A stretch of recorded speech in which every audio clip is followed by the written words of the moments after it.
In 1982, the movie Conan the Barbarian was so successful, it sparked a wave of imitators that ran for well over a decade. The movie was based on the character created by American author Robert E. Howard in 1932. Conan the Barbarian went on to be one of the most successful films of the year, making almost $80 million worldwide. This caught the attention of the king of cult himself, Roger Corman. Corman was always looking for new popular properties to capitalize on. At the time, he was busy overseeing his wave of Alien knockoffs, movies like Galaxy of Terror and Forbidden World. Even before the film was released, Corman was looking into making some Conansploitation. After the overwhelming success of Conan, Corman knew this was the next trend to follow. The first Conan knockoff he made was Sorceress, a film that incorporated some of the best-known things from 1980s Corman: a cheesy story, low-budget effects, and nudity. This one was specifically notorious for having naked twin sisters. It was also a movie called Sorceress that contained exactly 0 sorceresses. Sorceress was filmed in Mexico, but Corman was looking for somewhere else he could set up to film a variety of sword and sorcery films. At the time, Corman had just sold his company, New World Pictures, but had a deal in place that the new owners would distribute his films. Sorceress was successful, making over $4 million at the box office. He saw the potential to make a series of these films, so he went looking for a studio to partner with. He made a deal with Argentinian producer-director Hector Oliveira to co-produce 5 films that would be made in Argentina, mostly Buenos Aires. The deal also included Alejandro Sesa, who would be on the films to either produce or direct. They decided, as a way to save money, for the first in a series of Conan knockoffs, they'd build props and sets that could be used and reused in the films that followed.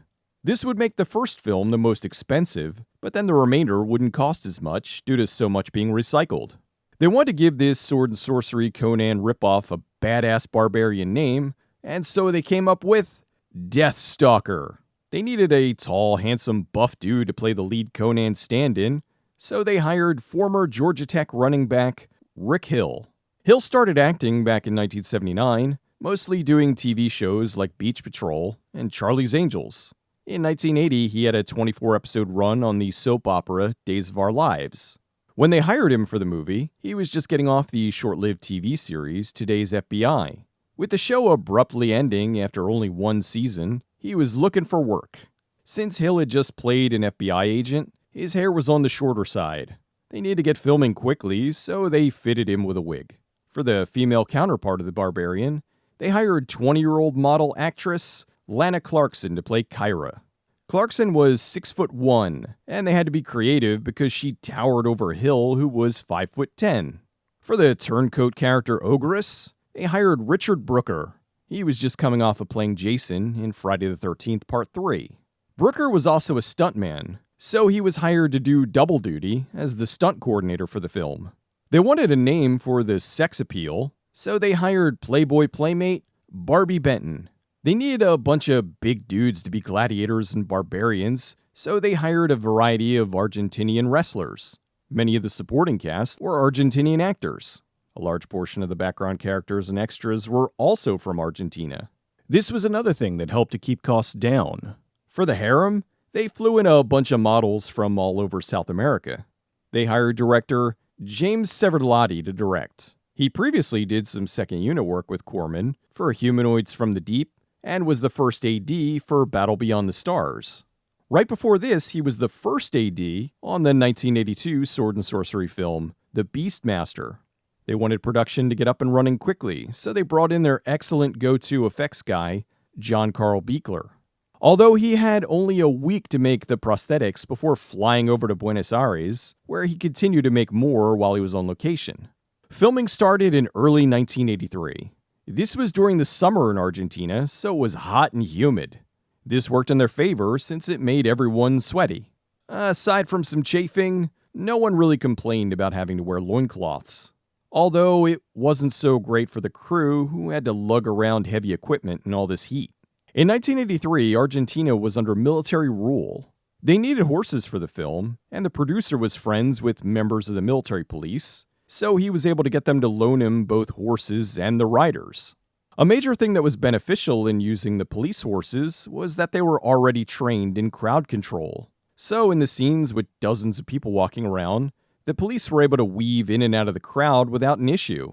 When working on the film, they thought of Deathstalker as a character like the barbarian version of James Bond.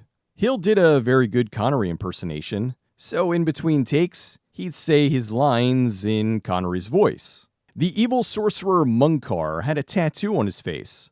John Carl Buechler had to hand paint the tattoo on his face every time he was going to be filmed. The Pigman was one of the many creations from Buechler. His scenes were a big favorite amongst everyone on the set.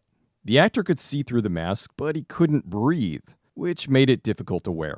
The actor playing the Pigman was the wrestler in the arena here. In the script, there were 7 decapitations, including a horse decapitation, but they had to be cut down because it wasn't in the budget. So now there are just a few decapitations, and they scrapped the horse one altogether. The movie was shot in 37 days on a budget of around $500,000. Most of that went towards building the sets and costumes, which would be reused in the next few films. Filming was difficult but fun. The long hours and heat made it uncomfortable at times, but they were still able to get some enjoyment out of it, especially the cast from Argentina, who were already used to the weather. The original cut of the film was 90 minutes. Corman didn't think it was necessary for it to be that long, so he had it trimmed down to 79. He wanted it so the film would fit on 4 reels, which would save them money when they shipped it to theaters. This is a tactic that he did quite a few times. They cut some of the superfluous scenes, some of the dialogue, but made sure to leave the violence and nudity intact. The director wasn't happy with the changes and asked to have his name taken off as director and to use a pseudonym. Corman came up with the fake name John Watson, but the director still used his real name to be credited as a producer. Corman knew how essential a good poster was in order to sell the film, so he hired artist Boris Vallejo to paint this gorgeous poster in his style. Deathstalker hit theaters on September 16, 1983. The movie was a success, pulling in over $5 million. It also did very well on home video and cable. After this, Hill ended up going to the Philippines and did a number of movies for Corman while he was out there. Other studios also got in on the Conan craze, which is how we got movies like Ator the Fighting Eagle, Your Hunter from the Future, and The Barbarians. With the movie being a hit, they started gearing up for the next film in the deal with Argentina. The Warrior and the Sorceress was released in 1984. Lana Clarkson was such a hit in Deathstalker, they wanted her to have a spin-off. The problem was, in the film, her character died. So they created the new character of Amathea for Barbarian Queen, which they made under the Argentinian deal. Beyond that, the main series Deathstalker spawned 3 sequels. Deathstalker 2, which many people, myself included, think is the best in the franchise. Deathstalker 3, or Deathstalker and the Warriors from Hell, on the other hand, is considered the worst of the franchise. It's still fine, but it's nowhere near as good as the previous 2. It was riffed on Mystery Science Theater 3000 on episode 703 in season 7. Then there was Deathstalker 4, where they brought back Rick Hill to play the character. The only downside to this was that most of the film was made of recycled footage from the previous 3 films. Over the course of the next several years, the big film deal between Corman and Ares Studios expanded. The initial deal was for 5 films, but by the end, they made 10.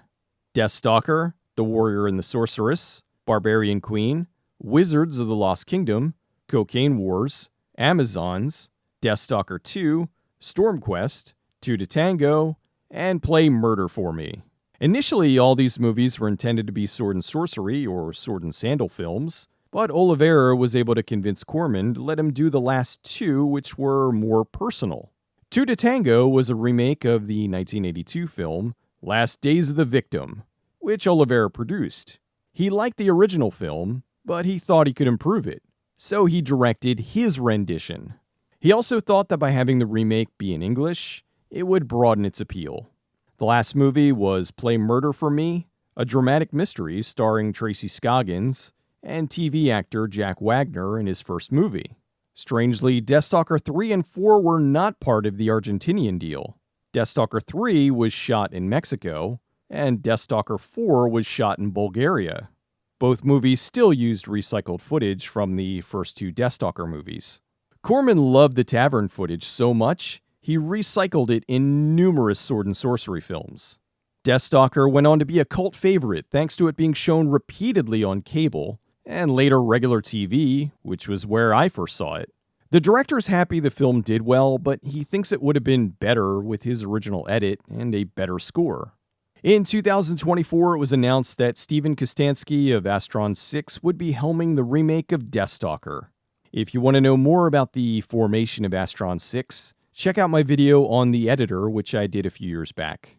The film's starring Daniel Bernard in the lead, and it's looking to be more of a spiritual remake than just a straight-up remake. A big bonus is Bernard has been training in various forms of martial arts since 1983, which was when the original film was released. So a big plus with the remake is that I'm expecting the fights to be a lot more dynamic. Bernard is also Bob Odenkirk's personal trainer, and the one who helped him get into shape for the film series Nobody. Considering I have loved everything Kostanski's done, The Void was one of my favorite films from 2017, I have high hopes for this movie. The trailer has bits of the score from Deathstalker 2, a souped-up version of the sword from The Sword and the Sorcerer, as well as an updated Pigman. I've got my fingers crossed for this one. Deathstalker is one of the best of the Conan knockoffs, and is one of the best-known sword and sorcery films from the 80s. While yes, 2 is the better film, 1 does a really solid job of capturing that barbarian vibe. Giant beefy dude hacks up baddies, and rubs up on many scantily clad ladies. What's not to love? Oh my lord. This is very uncomfortable. At least it's not the wiener from Deathstalker 3. Rick Hill's grand as the titular lead, and Clarkson was a huge standout as Kyra. Really a shame they killed her character in the film, but they very smartly brought her back in Barbarian Queen. Although with Deathstalker being a sword and sorcery film, why didn't they just say, "We thought she died, but she really was just resting"? Or don't even bother with an explanation and just say, somehow, Kyra returned. Deathstalker is quintessential sword and sorcery, or Conansploitation. It's full of blood, guts, boobs, humor, and pig cannibalism.